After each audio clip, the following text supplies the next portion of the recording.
Meus amados irmãos, muito boa tarde, a paz do Senhor.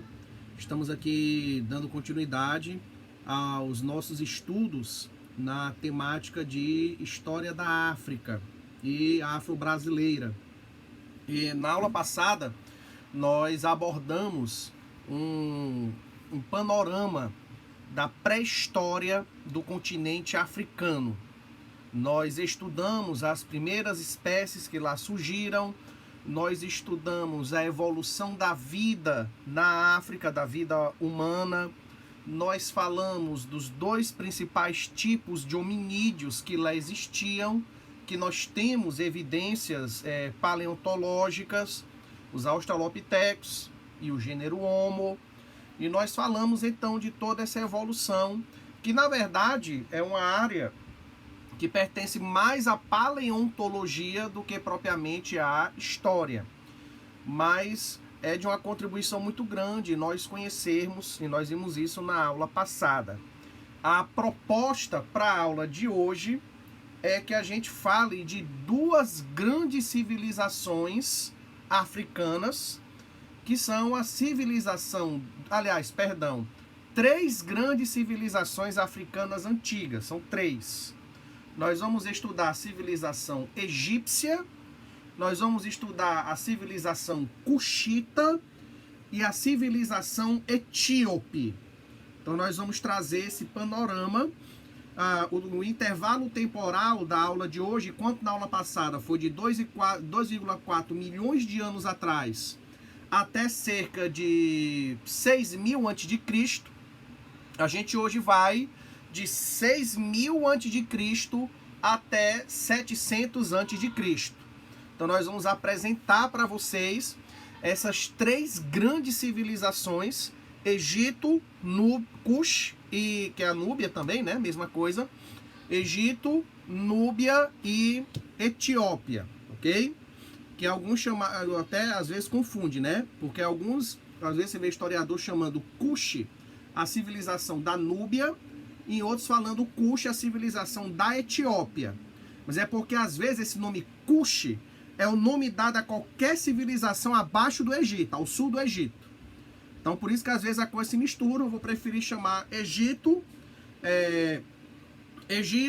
Núbia e Etiópia. Fica mais esclarecido para vocês, ok? Mas sempre lembrando a vocês que a Núbia e a Etiópia são genericamente chamados por muita gente da época de Cush. Inclusive na Bíblia tem esse nome também. Bom, então a gente começa abordando sobre a civilização egípcia na aula de hoje. E nós vamos observar que o Antigo Egito é considerado a primeira grande civilização unificada do mundo. O primeiro grande reino unificado a existir no planeta foi o Egito Antigo. E o Egito Antigo, ele é extraordinário. O Egito Antigo é incrível por várias razões. Uma delas é que o Antigo Egito é o mais longevo reino jamais existente na história da humanidade. A título de comparação, o Japão tem uma dinastia, a dinastia do Crisântemo, que está aí há 126 gerações, desde o ano 600, 700 depois de Cristo até os dias de hoje. Você tem a dinastia que governa o Japão, e é interessante porque você tem uma dinastia e 126 reis ao longo de reis, imperadores, imperatrizes ao longo de sua história. Quando você olha para o Egito Antigo, meu amigo, não foi 1.500 anos, foram 3.000 anos de história. Não foi uma dinastia, foram 32 dinastias. Não foram 126 reis, foram pelo menos 600 reis e rainhas que governaram o Egito. A título de comparação, a nossa civilização cristã, se a gente contar do nascimento de Cristo, porque Jesus não nasceu na civilização cristã, mas vamos dar essa colher de chá, de quando Cristo nasceu até os dias de hoje, passaram-se cerca de 2.000 anos. para nós nos igualarmos com o que o Antigo Egito foi, a gente ainda vai ter que caminhar mais 1000 anos na história. Para nos igualarmos, para podermos chegar a um pé de comparação ao que foi o Antigo Egito. O Antigo Egito é tão antigo, mas tão antigo, que se você, e tão longevo, durou tanto tempo, que se você pegar a última pessoa que governou o Egito, a última rainha, a Cleópatra foi um negócio extraordinário. Ela governou por volta aí do ano 50 ao ano 30 a.C., 40, 45, 30 a.C. O Otávio Augusto toma o poder lá por volta de 26 depois de Cristo e Cleópatra se mata, aquela coisa toda. Cleópatra, ela viveu há 2000 anos atrás. Mas se você imaginar o seguinte, Cleópatra, ela, digamos que ela seja o ponto central, o ponto do meio. Você coloca da extremidade dessa linha, hoje, nossa atualidade, e na outra ponta da linha, o primeiro imperador do Egito, Menes, ela está, Cleópatra, mais próxima de nós hoje do que do Menes, primeiro imperador do Egito. Por quê? De Cleópatra para hoje passaram-se 2050 anos. Mas de Cleópatra para Menes são 3.200 anos. Então, na verdade, ela está mais próxima de nós, a Cleópatra, do que do primeiro imperador do reino que ela governou. Então, pessoal, é um negócio tremendo.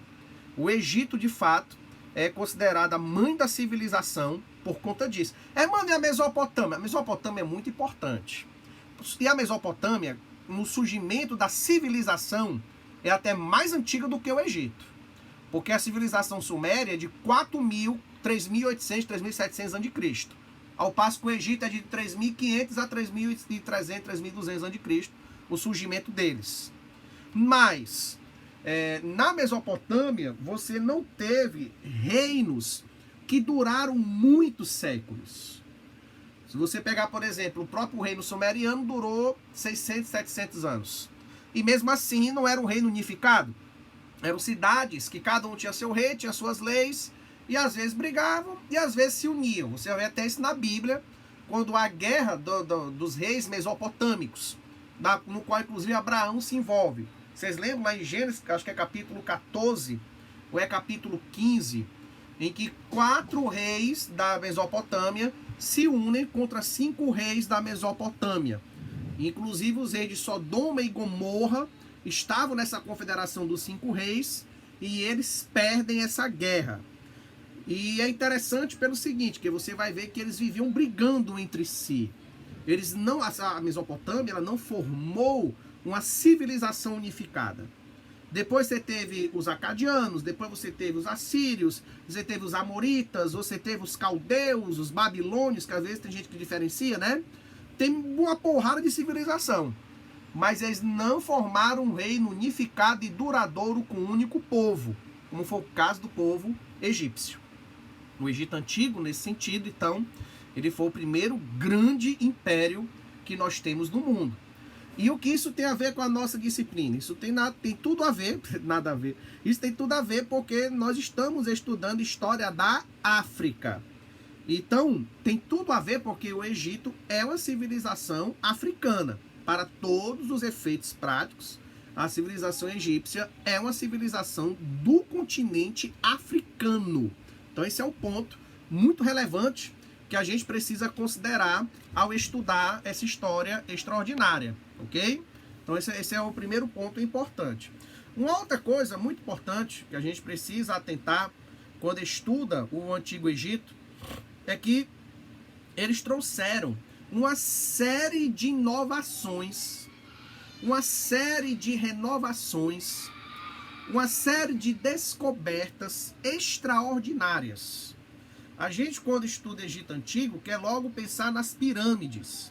Mas a gente esquece que as pirâmides, elas foram apenas uma das diversas manifestações do gênio inventivo dos antigos egípcios.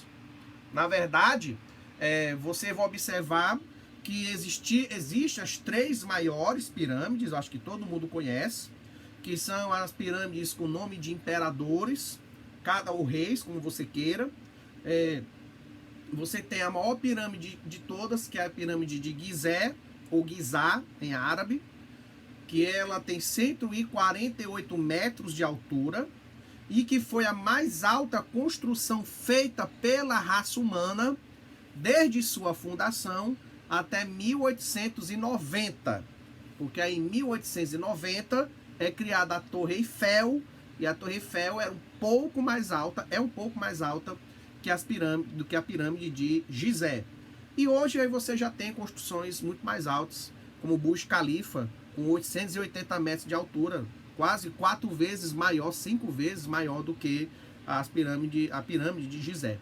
Então é muito interessante pelo seguinte, a pirâmide, o que ela é, só para a gente ficar no exemplo de estudar riqueza no Antigo Egito. A pirâmide de Gizé, ela é um mausoléu gigantesco. E um mausoléu é um monumento feito para sepultar alguém. Um túmulo, você sepulta a pessoa. Quando você, naquele túmulo, faz uma grande construção, aí você tem um mausoléu. Então, as pirâmides, e principalmente a de Gizé, eram mausoléus, como a gente tem, por exemplo, hoje, o famoso Taj Mahal, na Índia, que também é um mausoléu feito pelo imperador Shah Jahan para dar de presente a sua... Presente não, para homenagear a sua esposa Mumtaz Mahal, que ela morreu muito jovem, ela morreu com 17 anos e tal, e ele ficou muito deprimido e tal, e fez o Taj Mahal em homenagem à sua esposa, aquele monumento que é o símbolo da Índia. Quando você lembrar da Índia, já vem à sua cabeça o Taj Mahal. Então, assim como o Taj Mahal, as pirâmides a pirâmide de Gizé e as outras também, né, Khafre e a Miquelinos, elas eram de fato mausoléus, eram feitos como túmulos para os imperadores. E por que ela tem aquele formato muito curioso? Por várias razões. A primeira delas é que por questões de engenharia é impossível construir coisa muito alta sem ter uma grande base. Até as pessoas dizem assim, no Egito teve pirâmide, entre os maias daqui da América teve pirâmide, na China teve pirâmide. Então é porque os ETs ensinaram o povo a fazer pirâmide. E é uma grande besteira. O fato é que, pelas regras da engenharia, você fazer qualquer construção alta, você vai demandar uma base muito extensa. Não sei se vocês já brincaram com bloquinhos, né? Aqueles bloquinhos de criança. Você vai querer fazer uma coisa alta, não consegue, porque desaba. Irmã, na engenharia moderna, aí já é outra história. Os arranha-céus modernos é outra técnica, é outra história. Mas por milhares de anos, quem queria fazer uma coisa alta tinha que fazer uma grande base embaixo. Daí as pirâmides terem esse formato. Inclusive eu vou mandar para vocês um vídeo documentário falando da engenharia das pirâmides e a importância delas. Vocês vão ver que no Antigo Egito existiam as pirâmides inacabadas ou as pirâmides mal feitas. Nem toda pirâmide é perfeitinha que nem aquelas 3, não. Tem pirâmides que saíram errado, pirâmides abortadas, digamos assim, o que mostra que os antigos egípcios fizeram várias tentativas de construir pirâmides e que aquelas 3 foram as que deram mais certo. Então, de fato, é uma questão de engenharia. Você quer fazer uma coisa muito alta, tem que fazer uma base grande. Segundo, o formato piramidal ela tinha a ver com a conexão entre a terra e o céu. Os egípcios acreditavam que a pirâmide, o triângulo, ele era uma espécie de antena receptora, uma comparação bem grosseira, de antena receptora de poderes sobrenaturais e extraordinários. Era essa a ideia do Antigo Egito no que tange à sua civilização. Eles tinham esse pensamento de que, como é que eu posso dizer? Esse pensamento de que o formato triangular, ele faria essa conexão entre a terra e os céus. Como também os igurates na Mesopotâmia cumpriam um papel análogo. Tanto é que é chamado de base da escada entre a terra e o céu. Era assim que os zigurates eram chamados na Mesopotâmia. Então, aquele formato piramidal, né, base grande e ponta pequena, tinha a ver com essa conexão com os céus, com a divindade. E terceiro, e talvez mais importante, os faraós queriam se imortalizar. A gente costuma dizer que a vida é nascimento, crescimento, reprodução, envelhecimento e morte. Porém, eu acrescentaria duas coisas a mais. A vida não é apenas isso. Não são apenas essas 5 etapas. Você nascer, crescer, reproduzir, envelhecer e morrer. Existem mais duas. Uma que vem antes de nascer e outra que vai depois que você morre. Antes do nascimento, você tem a etapa da concepção. Principalmente para quem planeja filhos. A concepção é quando você tem a ideia de querer ter um filho. E isso vem antes do nascimento. Você não existe ainda, mas a ideia de ter você, ela passa a existir no casal. E aí, depois dessa concepção, que é coisa mental, né? De discutir, de conversar com a mulher, vamos ter um filho e tal, né? Como vai ser o nome dele, tudo isso onde engravidar. Aí sim você vai ter o nascimento, aí você vai ter o crescimento, parar. E depois da morte? Qual é a última etapa da vida do ser humano? Depois da morte, a última etapa se chama esquecimento. Não basta morrer. Você tem que morrer e ninguém mais lembrar que você existiu. Ok? Ou você morrer e no máximo as pessoas saberem o seu nome. Então, a vida de uma pessoa, ela se encerra definitivamente quando ela entra nessa etapa do esquecimento. Quando ela não é mais sequer mencionada, sequer lembrada, ninguém nem imagina que ela um dia existiu. Aí a vida da pessoa se acaba de uma vez. Nesse sentido, tem gente que nunca foi esquecida. O próprio Jesus Cristo, os apóstolos, os reformadores, os grandes cientistas, os grandes poetas, os grandes homens e mulheres da história, se a gente ainda lembra e fala deles até hoje, então eles não entraram, não caíram na última etapa que foi o esquecimento. E o que é que eu quero falar com isso? Os faraós morriam. O faraó Quéops morreu. Mas ele não queria entrar para a etapa do esquecimento. Ele queria ser lembrado para sempre. Ele queria que as pessoas, depois da morte dele, falassem sobre ele para sempre. E aí ele pensou em construir a pirâmide. E até hoje, cerca de 5.000 anos depois da construção daquela pirâmide, nós ainda mencionamos o nome do faraó Quéops, que construiu a famosa pirâmide que leva o seu nome. Tanto é verdade que ele não queria ser esquecido, que ele queria pular essa etapa do esquecimento, e que mesmo depois de morto as pessoas falassem e soubessem quem ele era, que a pirâmide original, na sua ponta, lá no seu ápice, ela tinha uma mini pirâmidezinha, uma pontinha, feita de ouro puro, que pesava cerca de 140 toneladas. E que ela era colocada na pontinha da pirâmide, toda feita a pontinha feita de ouro, para que, quando o sol batesse, fosse possível qualquer pessoa ver ao redor daquela pirâmide, num raio de várias dezenas de quilômetros, que ali estava enterrado, ou ali estava sepultado, o faraó Quéops. Então ela tinha essa pontinha, porque lá em cima, em qualquer ângulo que você pudesse estar ao redor da pirâmide, e aí sair 50, 60 quilômetros de distância, você via aquele brilhozinho e sabia que ali era a pirâmide de Gizé. Então, para você ver como uma coisa interessante, né? A última etapa da vida é o esquecimento, não é a morte. O esquecimento vem depois da morte ainda, tá certo? Então, pessoal, de fato, é uma coisa muito interessante quando a gente estuda essas antigas civilizações, e principalmente a egípcia, porque, de fato, elas trouxeram coisas extraordinárias. Eu fiquei só no pequeno exemplo porque eu não quero me alongar muito com vocês aqui, cansar vocês com a aula, mas de fato é uma coisa incrível a gente observar o quanto os antigos egípcios davam valor à memória e à eternidade. Era essa a ideia que de fato eles tinham. E aí agora nós vamos falar, adentrando, que essa parte foi introdutória, a gente vai agora adentrar propriamente, falando do Antigo Egito, como foi que ele surgiu.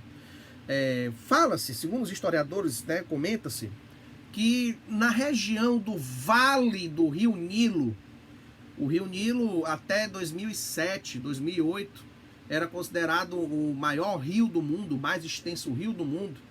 Hoje não é mais assim, hoje é o Rio Amazonas. Acredita-se que na beira, nas margens, ou como diz no interior, no aceiro do rio, as pessoas começaram a construir as suas habitações e viviam ali nas beiras do Rio Nilo. Por quê? Porque o Rio Nilo, justamente nesses meses que nós estamos agora, março, abril, maio, ele tem um período de grandes enchentes. O rio tem uma enchente tremenda. Ele transborda várias vezes o seu leito normal e inunda tudo ao redor. Quando já chega julho, agosto, setembro, ou junho, julho, agosto, setembro, ali a enchente vai diminuindo e o rio volta ao seu curso comum.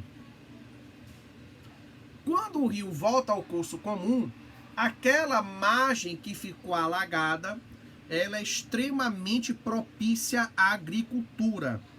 Ela deixa um humus e outros fertilizantes muito proveitosos para o plantio. Então, esses povos já viviam ali no Vale do Rio Nilo desde pelo menos aí 7.000, alguns chegam a dizer 8.000 a.C. Essas comunidades já viviam. Por volta de 5.000, 4.000 a.C., elas começaram a se organizar em pequenos reinos locais, em reinos tribais, que os gregos deram nome a esses reinos de nomoi. Nomoi plural, nomos singular. Então, cada nomos desse tinha o seu próprio governante, tinha suas próprias regras e tudo mais e tal. E esses reinos, por aliança ou por combates, foram se unificando cada vez mais. A ponto que já por volta de 3.400, 3.500 a.C., você tinha apenas dois grandes reinos. Você tinha o reino do Alto e o reino do Baixo Egito. O Alto Egito é a região sul, porque são terras mais altas. O reino do Norte é o Baixo Egito, porque as terras são planícies, então são terras baixas. E após acordos, negociações, guerras e diplomacia e tudo mais, em 3.200 a.C., houve a coroação do primeiro homem que unificou os dois reinos. Unificou o reino do norte com o reino do sul. O nome dele era Menés, segundo os gregos. Os gregos chamavam de Menés. Porque os primeiros caras a se envolver em estudar a história egípcia foram os gregos antigos, né? Então, muito nome de faraó, de lugar, de coisa do Egito, acaba tendo nome, a gente chamaria de nome grecizado.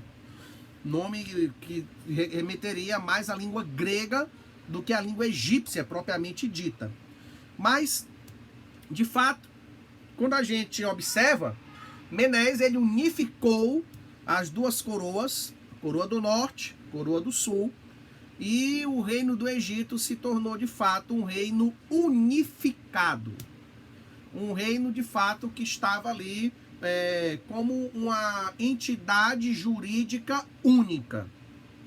E ali você tem o início do reino do Antigo Egito, ok? Então Menés, daí quando você estuda as coroas que eles usavam a coroa dupla. Uma coroa que lembrava um pino de boliche, que era a coroa de um dos reinos, confesso não lembrar qual era, eu acho que era do Reino do Sul. e uma outra coroa mais aberta, assim, como se fosse um cone, que ela representava a coroa, perdão, cone não, um cilindro. Ela representaria o reino do norte. Então você tem essa unificação. Uma delas representava o sul e outra representava o norte. Confesso não lembrar qual coroa representava qual reino. Mas ele era o unificador, era o rei das duas terras, do Alto Egito e do Baixo Egito. E aí a história política do Antigo Egito se divide em 4 períodos. O Antigo Império, o Médio Império, o Novo Império e os períodos de dominação estrangeira. Então você tem 4 períodos, ok? No Antigo Império, ele vai mais ou menos de 2500 a.C. a 1700 a.C. Lembrando que antes de Cristo, a contagem é regressiva e não progressiva. Então, esse é o chamado Antigo Império, que é o auge do Antigo Egito. É o período que o Egito teve mais poder, mais domínio, mais autoridade. Foi o período de construção das grandes pirâmides, como eu disse, né? Gizé, Kefre e Miquerinos, as grandes pirâmides, a construção da esfinge de Gizé, que representava o próprio imperador do Egito, chamado Faraó, que é um nome muito engraçado, né? Faraó significa casa grande. É uma alusão ao palácio onde os faraós viviam. Então dizem, ó, o Casa Grande ali, né? O casarão ali, ó, o homem da Casa Grande. Justamente que ele morava no palácio gigantesco. Então o nome dele passou a ser o nome do palácio, Faraó. Então, os faraós, eles construíram vários monumentos, tiveram de fato uma dominação tremenda, e foi o período de formação da religiosidade, da cultura, dos costumes. Foi realmente o auge do Antigo Egito. Foi ali durante o chamado Antigo Império. Ao final do Antigo Império, já é por volta de 1800, 1700 a.C., pela primeira vez os egípcios são invadidos. Porque o Egito, não sei se vocês sabem, mas ele é um reino relativamente isolado. Ao norte você tem o mar Mediterrâneo, que dificultava muito qualquer tentativa de invasão, porque o delta do rio Nilo é uma região extremamente pantanosa. A oeste você tem o Mar Vermelho, que também dificulta uma invasão, até porque para sair do Mar Vermelho até chegar nas terras habitadas do Egito, você tinha que percorrer ali uns 150 quilômetros de deserto puro.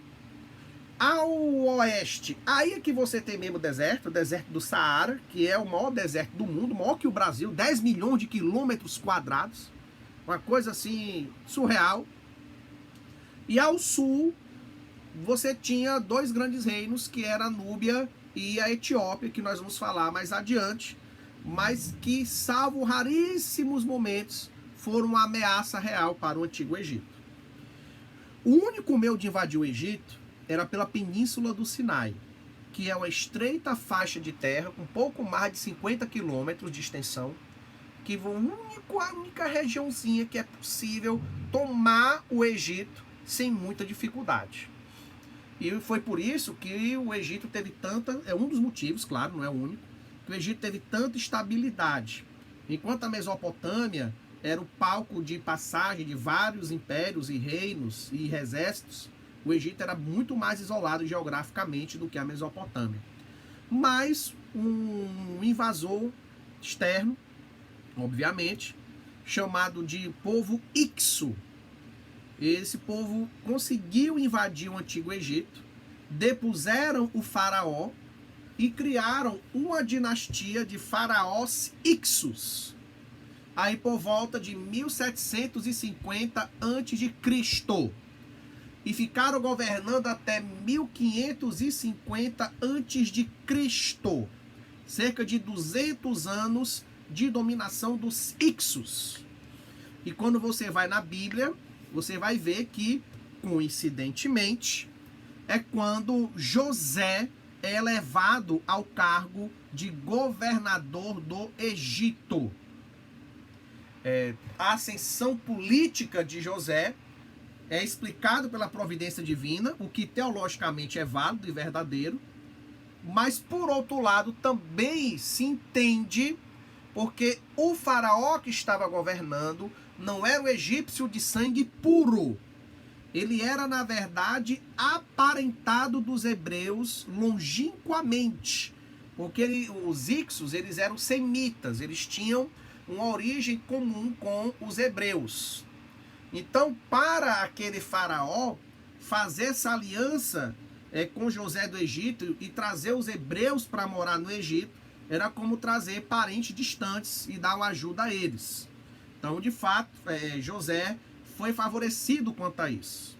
E é interessante quando você estuda a Bíblia, porque mais adiante, quando você vai estudar o Êxodo e Moisés e tudo mais, por que que a Bíblia fala assim? Levantou-se um faraó que não conheceu a José. É porque em 1550 a.C., aquele faraó, aquela linhagem de faraós Ixos, foram expulsos do Egito e houve uma restauração de egípcios puros para governar aquele reino. E isso se chama o Médio Império do Antigo Egito. Muito provavelmente, esse chamado faraó que não conheceu a José, ele foi o primeiro faraó da restauração do reino egípcio do Médio Império e que expulsou os invasores ixos de lá. Ora, como os egípcios viram por muitos séculos os ixos favorecendo os hebreus, não é de se duvidar, não é de se admirar que de fato os hebreus eles tenham se revoltado contra os egípcios, porque agora uma nova dinastia tinha subido o poder e dizia, esses hebreus, eles apoiaram muitos invasores e eles podem tomar o nosso lugar também. Os hebreus podem fazer com a gente o que os ixos fizeram com a gente alguns séculos atrás. Então, por conta disso, é que você vai ter todo um desenrolar político ali para combater os hebreus e mantê-los sob controle, no temor de que eles pudessem trazer invasores de fora e tomar o reino novamente. Então, a oposição de Faraó aos hebreus não é apenas uma coisa do capeta, é uma coisa da política, ok? Bom, mais adiante, você vai observar que quando a gente estuda aí a história bíblica de Moisés no Antigo Egito, você vai ver então que ele luta muito para poder ter o êxodo, para que o povo vá embora. Então o Médio Império vai de cerca de 1700 a.C. e vai aí até cerca de 1000 a.C. Aliás, perdão, cerca de 1700 a.C. até cerca de 1000 a.C. Então você já tem aí uma mudança muito importante. No Médio Império, o Antigo Egito já não estava naquele destaque todo, naquele poder todo, naquela capacidade toda. Já era uma civilização em termos de conquistas econômicas, políticas, militares e tudo mais. Já não era o que foi o Antigo Império, mas ainda tinha muita força. Tanto é que eles usavam o poder para subjugar os reinos de Canaã. Os cananeus, genericamente falando, eles eram vassalos do Império do Egito, ok? Ou do Reino do Egito, como você queira. Bom, com tudo isso, você tem mais uma insurreição dentro do próprio Egito, em que a chamada nobreza, né, os grandes sacerdotes e proprietários de terra do Antigo Egito, que eram de famílias sacerdotais e até de famílias imperiais, eles vão causar várias revoltas internas, e aí o Egito Antigo entra no segundo período de conflitos, até que se emerge um novo império, já aí por volta de 1080, 1070 a.C., que vai coincidir com Salomão. O alvorecer do novo Império Egípcio vai coincidir com o reinado do rei Salomão da Bíblia. Tanto é que Salomão, para selar uma aliança com aquela grande potência, agora renovada, ele casou-se com aquela menina, que acredita ter sido o grande amor da vida dele. Então, esse período, Novo Império, ele se estende aí de 1000 até 700 a.C. Até cerca de 700 a.C. Por quê? Porque aí o Novo Império ele entra numa crise muito grande, ele vai se enfraquecer muito por conta de um novo invasor advindo da Mesopotâmia com grande poder, que eram os assírios. E com os assírios em 700 a.C., você vai começar o período das dominações estrangeiras. E nesse período das dominações estrangeiras, você vai ter basicamente 5 dominações. Você tem a dominação assíria, que vai de 700 a.C. até 650 a.C. Em seguida, você tem a dominação babilônica, que vai de 650 até 530, 540 a.C. Em seguida, você tem a dominação persa, que vai aí de 530 até cerca de 330 a.C. Em seguida, você tem a dominação grega, em que os gregos vão formar a última grande dinastia egípcia, mas é uma dominação grega, porque era um povo de origem grega que dominava o Antigo Egito, que é a dinastia dos Ptolomeus. Ptolomeu foi general de Alexandre o Grande, e ele governou de 323, 320 a.C. até o ano por volta aí de 27, 26 a.C. Porque aí você tem essa última dinastia que dura cerca de 300 anos, da qual que começa com o imperador Ptolomeu, que era grego, e finaliza com a imperatriz Cleópatra.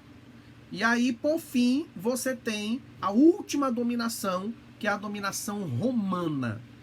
A dominação romana vai aí de 27, 26 a.C. e se estende até 640 depois de Cristo. É uma dominação bem extensa. Por vários séculos os romanos dominaram o Antigo Egito, até que passa para a mão dos árabes passa para a mão dos turcos passa para a mão dos mamelucos passa para a mão dos otomanos passa para a mão dos franceses, e dos franceses você tem a independência do Egito em 1956. Então, na verdade, o Antigo Egito aí, como a história da gente que a gente quer focar é a história do Antigo Egito, eu só falei dos 5 primeiros períodos de dominação, ok? Para a gente finalizar a parte do Antigo Egito, nós vamos comentar um pouco sobre a sua religião. A religião egípcia, ela é politeísta, embora por cerca de 50, 60 anos, houve uma alteração religiosa em que se procurou instaurar um monoteísmo no Antigo Egito. Substituir os deuses antigos e adorar exclusivamente ao deus Sol, chamado Aton. Então, Aton seria o deus Sol, e ele seria o único deus. Foi um acontecimento aí por volta do século XV a.C., 1400, 1450 a.C., em que eles estavam se devotando para tentar adorar exclusivamente ao Sol. Mas essa reforma não deu certo, por uma razão muito simples. Os sacerdotes, eles se opuseram veementemente contra essa adoração, porque a classe sacerdotal ganhava muito dinheiro com o politeísmo, vendendo imagem, vendendo estátua, oficiando cerimônia, aquela coisa toda, e com o Deus único, o Deus Aton, o Deus Sol, só o faraó que poderia oficiar a adoração a esse Deus. Então, inclusive o Deus Aton nem uma aparência humana tinha, né? Muito interessante, era o disco solar, era a imagem que eles usavam, era essa, né? Tem até as imagens do Antigo Egito com as pessoas fazendo oferenda e o disco solar lá em cima. Não tinha nenhuma imagem, o Deus Aton nem sequer tinha uma imagem. Será que havia alguma influência dos hebreus aí, né? É uma questão que fica. Inclusive alguns faraós muito famosos, como Akenaton e o mais famoso, Tutankhamon, eles todos foram desse período aí, dessa reforma religiosa. Tirando esse período, você tem toda uma adoração aos antigos deuses do Egito. E aí você tem a tríade, que era Osíris, o deus criador, Ísis, a esposa irmã de Osíris, e o filho de ambos, o primogênito Horus, ok? Eram 3 deuses, os principais, a tríade. Mas haviam muitos outros deuses, muitos outros. Existia Anubis, o deus da mumificação, existia Thoth, o deus da sabedoria, existia as divindades obscuras, existia deuses em formatos de hipopótamos, em formato de crocodilo, e por aí vai. Você tem várias divindades, que a gente não vai conseguir aqui mencionar uma por uma, mas que havia um panteão de cerca de 320 divindades que os antigos egípcios adoravam. E a principal crença, o principal diferencial dos egípcios é a crença na doutrina da ressurreição, que inclusive ela é de grande valor para nós cristãos. Das grandes religiões famosas do mundo, apenas 2 creem na doutrina da ressurreição dos mortos. Uma é o nosso cristianismo e a outra a religião do Antigo Egito. A religião grega não cria em ressurreição dos mortos, Mesopotâmia não cria, o budismo não cria, e por aí vai, né? Então é muito interessante a ideia de que os mortos, eles estão em um lugar de descanso e aguardo, porque é uma espécie de sala de espera. O mundo dos mortos era uma sala de espera, que era o que nós cristãos deveríamos entender também, porque a nossa vida, entre a nossa morte e a vinda de Cristo, ela é de fato uma sala de espera, não é o descanso definitivo. Ficaria numa sala de espera do mundo dos mortos, e aí num futuro, que ninguém sabe quando, haveria a ressurreição desses corpos, e esses corpos viveriam uma segunda vida de felicidade e alegria. Então, é claro que não era destinado a todos. Existia o julgamento de Anubis, em que ele colocava o coração da pessoa numa balança e comparava com a pena. Se o coração pesasse mais do que a pena, isso significa que aquela pessoa ela estava em falta, em injustiça, e ela seria entregue a um monstro sagrado que devorava as almas dos que não eram puros de coração. Agora, se a balança fosse igual, você estava com a expectativa de ressuscitar um dia. E aí entra um ponto muito interessante. Qual é a consequência prática dessa doutrina? É, primeiro, a mumificação, manter o corpo o mais bem preservado possível. Quanto mais bem preservado o corpo, melhor será para a ressurreição, porque aí quando ressuscitar, o corpo não vai ter tanto trabalho de viver. Já um corpo destruído, deteriorado, vai dar mais trabalho para viver. E junto a isso, houve um grande desenvolvimento da anatomia e das técnicas médicas. Na área da medicina, os egípcios eram os melhores. Talvez eles e os chineses com os indianos eram top demais na sua medicina e tinham um conhecimento tremendo, inclusive fazendo cirurgia no cérebro. Era um negócio assim que eles tinham uma expertise, uma capacidade, uma inteligência assim fora do normal, a antiga civilização egípcia. Fora que eles desenvolveram a cerveja, né, os papudinhos de plantão que gostam, né, tomar um goró, tem que agradecer aos egípcios. Embora se fale que quem inventaram foram os etíopes, mas quem popularizou foram os egípcios, e fim de conversa. Então, pessoal, de fato, essa aí é a religiosidade egípcia, eles creem na doutrina da ressurreição, por isso que eles tinham os 3 livros, o livro das pirâmides, o livro das esfinges e o livro dos mortos. O livro dos mortos é o mais famoso dos 3, que conta todo o procedimento que os sacerdotes deveriam tomar para encaminhar a alma do morto para um local de descanso temporário, até o dia da sua ressurreição. Então isso tem uma grande influência sobre o judaísmo, uma grande influência sobre o cristianismo, e é sobre as fés monoteístas. O Islã também poderia se enquadrar, porque nós também cremos na doutrina da ressurreição da carne.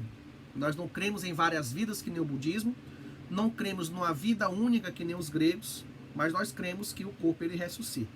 A diferença é porque a gente não faz mumificação do corpo por aí, ok? Então, pessoal, isso aí é o que a gente viu sobre o Antigo Egito. E agora nós vamos adentrar na segunda civilização, que é a civilização da Núbia. A Núbia, ela já é uma civilização situada logo ao sul do Egito, entre a quinta e a sétima catarata do rio Nilo. As 5 primeiras cataratas, elas tecnicamente são a fronteira do Antigo Egito, e entre a quinta e a sétima a fronteira da Núbia. E a Núbia era uma civilização em tudo muito similar ao Antigo Egito, porém não tinha a mesma sofisticação, não tinha o mesmo destaque, não tinha o mesmo poder político e econômico que o Antigo Egito tinha, por várias razões. Uma delas é porque a Núbia é ainda mais isolada do que o Antigo Egito. E além de tudo isso, por vários momentos da história, os egípcios dominaram os núbios. Os núbios eram estados vassalos do Egito, assim como eram também os reinos da Palestina por muito tempo. Então, por conta disso, os núbios, eles meio que copiaram várias coisas no que tange a arte, a cultura, a religiosidade dos antigos egípcios. Com a diferença de que eles eram mais negros. Os antigos egípcios, eles eram brancos ou eram da pele que nós chamaríamos hoje de mulata, embora não existia naquela época esse nome, né? Não era entendido assim. Mas eram pessoas da pele mais escura, né? Mais queimadinha e tal. Mas geralmente os núbios eram negros mesmo, embora havia ali uma mistura também de pessoas de várias etnias diferentes. Então os núbios, eles também construíram pirâmides, embora também não com o mesmo nível de sofisticação, com o mesmo nível de elaboração dos antigos egípcios, mas eles tiveram também toda uma corte real e é uma civilização de fato muito interessante. Alguns chegam a falar que várias coisas que os egípcios dizem que foram eles que inventaram, na verdade eram os núbios que teriam inventado. Uma das coisas seria as próprias pirâmides. Outros falam até das técnicas médicas, que quem inventou, na verdade, não teriam sido os egípcios, e sim os núbios. Ok? Então, esse é um ponto também bastante interessante para nós entendermos a história riquíssima dos núbios. Então, a gente não tem muita coisa o que falar, porque basicamente é essa repetição dos padrões que existiam no Antigo Egito. Houve um período da história em que os núbios chegaram a dominar o Egito. Houve uma dinastia de faraós negros no Egito, em que os núbios conseguiram uma força muito grande para subjugar o Antigo Egito, mas aí não durou mais do que 25 ou 30 anos e houve uma restauração egípcia aí. E para nós finalizarmos a aula de hoje, nós vamos falar da Etiópia. A Etiópia, ela é uma civilização também extraordinária. A Etiópia, já ao sul da Núbia, já é no coração da África.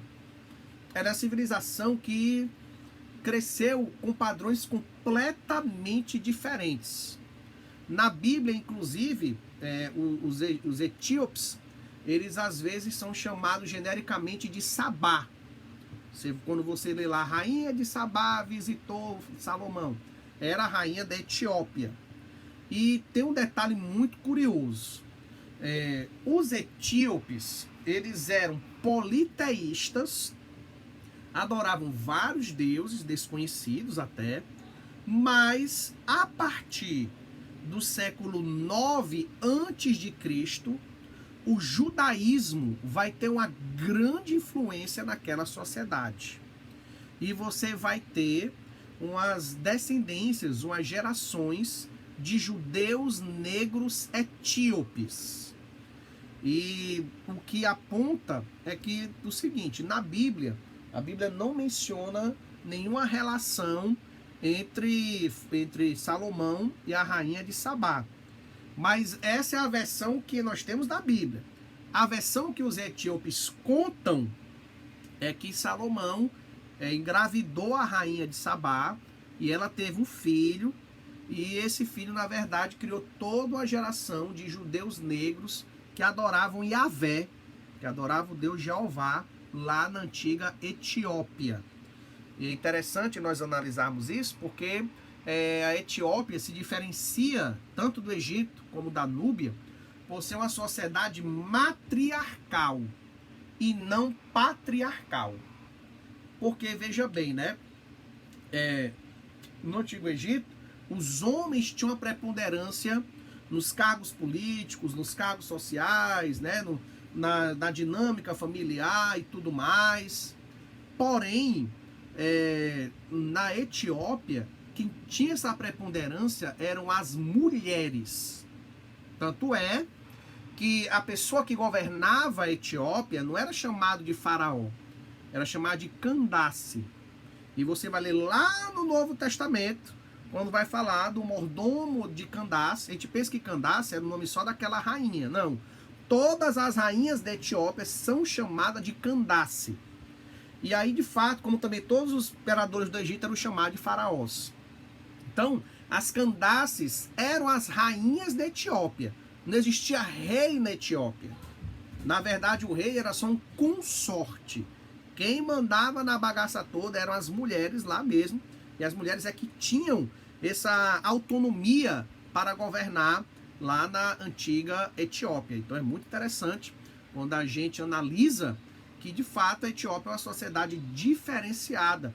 E a Etiópia tinha relações com vários outros reinos do coração da África. A Etiópia não era tão isolada quanto o Egito e a Núbia.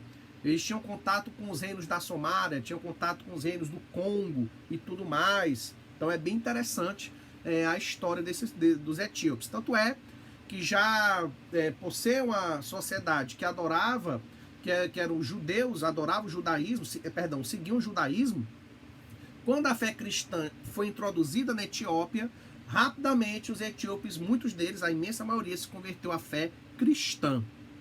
E a Etiópia, até hoje, é o grande baluarte da fé cristã na África.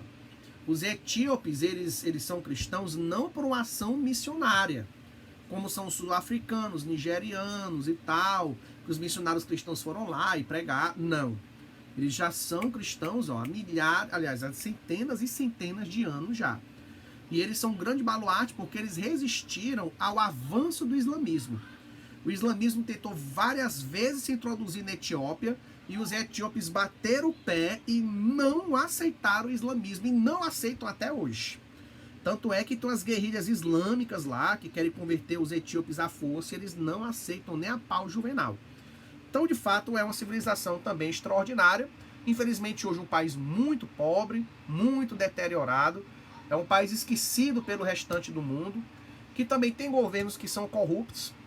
Esses governos que não têm uma preocupação real com as condições de vida da população e agravam ainda mais o quadro. Então, meus amados, eu quero agradecer a atenção de vocês.